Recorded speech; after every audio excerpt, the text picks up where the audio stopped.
Olá, amigos. Eu quero pedir licença a você para, neste momento, te convidar a refletir comigo acerca de um texto sagrado. No capítulo 33, verso 3 do livro do profeta Jeremias, está escrito da seguinte forma: clamas a mim e responder-te-ei, e anunciar-te-ei coisas grandes e firmes que não sabes. O profeta Jeremias, conhecido por todos nós como o profeta das lágrimas, passou a maior parte do seu ministério clamando ao Senhor em favor da nação de Israel, que se encontrava naquele momento totalmente alienada da vontade de Deus. A mensagem do profeta Jeremias, ela ia contra tanto a classe política quanto a classe religiosa dos dias em que o profeta estava vivendo. E nos dias que nós estamos vivendo também não é diferente dos dias do profeta Jeremias. Porque nós estamos vendo, irmãos, uma classe evangélica caminhando a passos largos para um caminho perigoso, se aliando ao Estado. Nós estamos vendo a nossa nação indo também por um caminho perigoso, porque nós vimos recentemente o nosso vice-presidente numa reunião onde estavam ali líderes terroristas, que estavam ali fazendo planos para atacar o Estado de Israel, para atacar o Ocidente, declarando fim ao Ocidente e fim ao Estado de Israel. E o nosso vice-presidente estava fazendo parte daquele consórcio de terroristas. A nossa nação está caminhando a passos largos para um futuro muito triste. O Brasil está repleto de comunistas que estão tentando, amados, enfiar o nosso país em um regime totalmente alienado da vontade de Deus. Nós, como Igreja do Senhor, precisamos nos levantar contra esse sistema decaído, esse sistema que não corrobora, amados, para o nosso crescimento espiritual, que tenta todo dia sufocar a presença de Deus nas nossas vidas.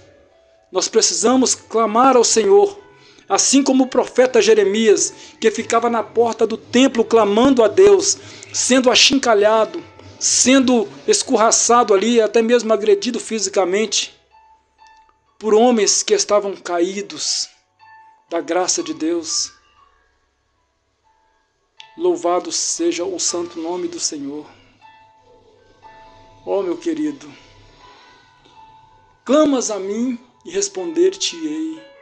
Jeremias viveu uma época, amados, em que ele desejou que a sua cabeça fosse um manancial de águas, que os seus olhos fossem como fontes de água, para que ele pudesse chorar, prantear pela filha de Sião, que se encontrava distante do seu Criador. Jeremias estava totalmente abatido, estava totalmente, amados, entristecido com a situação que Israel estava vivendo. Uma religião apenas formal, não muito diferente da religião dos nossos dias. Todo mundo quer apresentar-se como o grande profeta dos nossos dias. Todo mundo tem uma revelação diferente, recebeu de um ser espiritual, um anjo trouxe uma mensagem para essa pessoa e ele se tornou o guru do momento. Nós estamos vivendo os últimos dias da igreja na terra. O clamor de Jeremias ecoa nos dias de hoje. Deus disse a Jeremias: clamas a mim, Jeremias, que eu vou te revelar coisas grandes, ocultas, que você não sabe. Esse Esse mundo, amado, está descendo ladeira abaixo, numa velocidade impressionante. Deus está alertando os seus para que possa trilhar um caminho diferente, um caminho de vitória, um caminho, amado, que não está compromissado com esse sistema emaranhado. Clamores. Nós precisamos estar atentos, nós precisamos clamar nos dias atuais. Eu quero, neste momento, trazer ao seu coração 3 clamores que eu encontrei na Bíblia e que ilustra bem o momento que nós estamos vivendo. O primeiro clamor que eu encontrei está no livro de Lucas, no capítulo 18, versículo 35 ao 43. Jesus estava descendo de Jerusalém para Jericó, enquanto estava ali um cego, filho de Timeu, eles chamavam de Bartimeu, e esse cego, ouvindo falar que Jesus estava passando, não perdeu a oportunidade. Ele começou a clamar: Jesus, filho de Davi, tende misericórdia de mim. Amado, as pessoas tentaram impedir que esse cego clamasse, mas esse cego rompeu com a multidão. Esse cego foi de encontro com o Salvador e ele clamava cada vez mais em alta voz: Jesus, filho de Davi, tende misericórdia de mim. Esse clamor, amado, ele ainda ecoa nos dias atuais. As pessoas hoje, ao invés de fazer como o cego Bartimeu, clamar a Jesus para que Ele tenha misericórdia desta nação, para que Ele tenha misericórdia dessas vidas que estão indo ladeira abaixo, as pessoas estão cada dia mais afastando do Criador. Mas aquele homem não perdeu a sua oportunidade. Não perca a sua oportunidade de clamar a Jesus para que Ele possa mudar o destino da sua vida. Assim como o cego Bartimeu teve um encontro real com Jesus e teve o seu milagre, você também pode neste momento clamar a Jesus e sair desta vida de derrotado que você se encontra, e sair desta vida de enfermo que você se encontra, receber o milagre da parte de Deus e ser uma pessoa abençoada em nome do Senhor Jesus Cristo. Não perca esta oportunidade, meu amigo. Clama ao Senhor Jesus e Ele tem uma resposta para a sua vida. Este é o primeiro clamor que eu encontrei na Bíblia Sagrada, que muito me chamou a atenção, porque é um clamor que mostra nos dias atuais como as pessoas estão indiferentes ao Evangelho. A gente anda pelas ruas da nossa cidade, vê os pregadores pregando na praça, e as pessoas olham e meneiam a cabeça dizendo: ah, isso é papo de crente. Não, meu querido, é a realidade mais tangível, a sua realidade, porque se você fosse uma pessoa convertida ao Senhor, se todos fossem convertidos ao Senhor, não precisava desses homens estarem nas praças anunciando que Jesus Cristo quer salvar.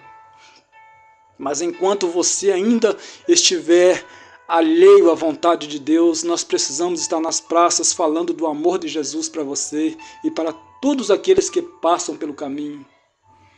Louvado seja o nome do Senhor nosso Deus. O segundo clamor que eu encontrei na Bíblia e muito me chamou a atenção está no livro do profeta Abacuque. O capítulo é o de número 3, o versículo 1 ao 2. Abacuque, amados, que também profetizou cerca de 700 anos antes de Cristo, era contemporâneo de Jeremias. Também é um profeta que sofreu, um profeta que foi também combatido ali por aqueles apóstatas da fé, por aqueles homens que não queriam se converter. Ele profetizou no seu tempo e ele traz uma mensagem importantíssima para os dias atuais. Ele disse na sua profecia, no capítulo 3, versículo 1, ele disse: ouvi, Senhor, a tua palavra e temi. Aviva, ó Senhor, a tua obra. No meio dos anos e no meio dos anos a notifica. Na ira, seja misericordioso, Senhor. Era um profeta também que vivia intercedendo por aquela nação alienada. A profeta Abacuque disse ao Senhor, clamou ao Senhor, para que Deus avivasse a sua obra. Quem é a obra de Deus? Eu sou a obra de Deus. Você é a obra de Deus. O profeta Abacuque pediu um grande avivamento para os dias em que ele vivia, e esse grito de Abacuque ecoa nos dias atuais. A mensagem de Abacuque chegou até nós. Deus notificou a sua obra ao longo dos anos. Deus, amados irmãos, ele sempre trouxe avivamento na vida de homens e de mulheres que pararam, que prestaram atenção à vontade de Deus e que buscaram o Senhor com o coração aberto. E Deus trouxe grandes avivamentos. Quando o profeta disse, amados, ouvi, Senhor, a tua palavra e temi. É necessário, para buscarmos este avivamento de Deus na nossa vida, ouvir a palavra de Deus. Você não tem como receber o avivamento se você não ouve a palavra de Deus, se você não dá ouvidos à palavra de Deus. Como é que o avivamento de Deus vai fluir dentro de você? É impossível, meu querido. Mas se você ouvir a voz de Deus, Jesus disse assim que aquele que crê em mim, rios de água viva fluirão do seu interior. E você está tendo a oportunidade neste momento de ouvir a palavra de Deus, de crer nessa palavra. A palavra de Deus, ela precisa produzir em nós um temor verdadeiro. Abacuque disse, eu ouvi a tua palavra e temi. Tem pessoas que não têm temor de Deus. O salmista já dizia que o temor do Senhor é o princípio da sabedoria. Se você não tem temor de Deus, a sua situação está para se complicar muito diante do Senhor. Mas se você tem temor a Deus, você está a um passo de receber de Deus o seu milagre. Porque Deus, amados, ele se alegra com aqueles que têm o seu coração quebrantado. Não despreza aquele que o teme. O anjo do Senhor está sempre acampado ao redor daquele que teme a Deus. Amém, meu querido? Que Deus possa abençoar a sua vida cada dia mais. E para buscarmos esse avivamento para a nossa vida, nós precisamos abrir o nosso coração, amados. Somente Deus pode trazer o avivamento. O avivamento, ele não é um processo humano, mas ele é um processo de Deus que começa dentro do nosso coração e ele transborda a ponto das pessoas notarem uma transformação na nossa vida. As pessoas nos dias atuais, eles têm mania de confundir avivamento com movimento. Eu quero dizer a você, amados, que movimento nem sempre traz avivamento. Mas o avivamento, ele traz um grande mover de Deus. O avivamento, ele traz um movimento que não impulsiona apenas você, mas que transforma vidas ao seu redor. Avivamento é isso, é transformação, é quebrantamento, é busca pela presença de Deus. Isso é o verdadeiro avivamento, diferente desses shows pirotécnicos que nós estamos vendo dentro das igrejas, diferente, amados, desse pula-pula, desse cai-cai, desse monte, amados, de embriaguez que as pessoas tendem a dizer que é algo espiritual. Eu não estou aqui para julgar a vida de ninguém, mas eu quero dizer mais uma vez para a sua vida, movimento nem sempre é sinal de avivamento. Tem crentes, amados, que eles pulam, sapateiam, pegam fogo o final de semana inteiro, mas na segunda-feira está desviado. Eu não posso crer que o avivamento de Deus traz um afastamento de Deus. O avivamento é para trazer você para perto de Deus, não para te mandar para longe da presença de Deus, não. Avivamento é quebrantamento do ser humano, é o seu espírito juntando-se com o Espírito de Deus, aquela junção espiritual que faz com que você produza frutos dignos de arrependimento e Deus possa trabalhar cada dia mais na vida das pessoas através de você. Isso é o verdadeiro avivamento. Então o profeta Abacuque profetizou que Deus notificasse esta obra ao longo dos anos. E Deus notificou, mas Deus deu a Israel grandes vitórias. Quando um homem se levantava diante de Deus, se colocava na brecha, Deus trazia um grande avivamento naquela nação. Esdra foi um escriba que também fez parte desse grande avivamento quando Neemias reconstruiu os muros de Jerusalém, quando o templo foi reedificado. E o escriba Esdra começou a ler o livro da lei. O povo ficou até altas horas ali de pé, ouvindo a palavra de Deus, muitos quebrantados ali dizendo amém, porque a palavra de Deus estava penetrando no coração daquelas pessoas.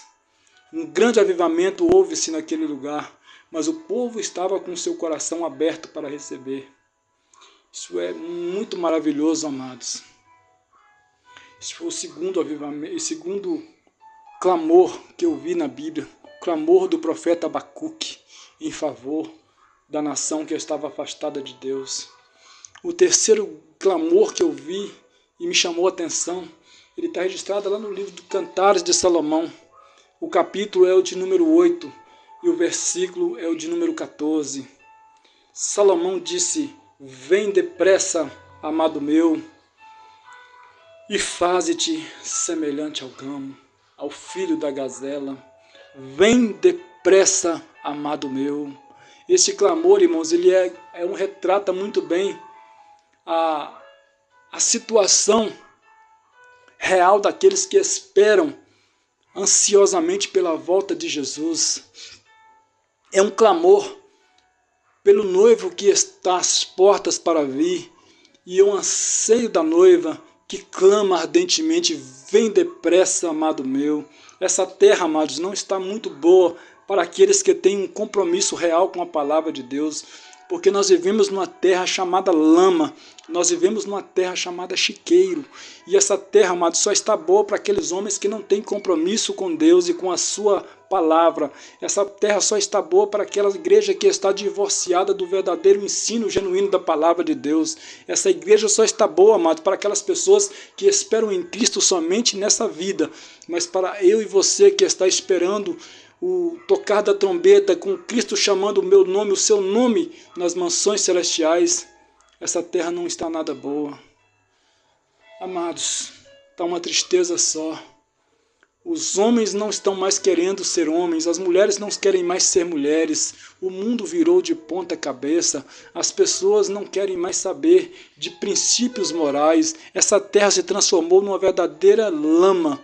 E nós estamos, amados, vivendo como lírio no meio desse lamaçal, pisando nessa terra podre, mas não nos sujando com toda essa lama, com todo esse lamaçal que nós estamos vendo a igreja, enfrentando as dificuldades que a igreja está passando nos dias atuais. Olha, meu querido, o profeta Salomão viu quando Jesus vinha, e numa linguagem apologética, reveladora e profética, ele disse: ei-lo aí que já vem vindo, o meu amado é semelhante ao gamo.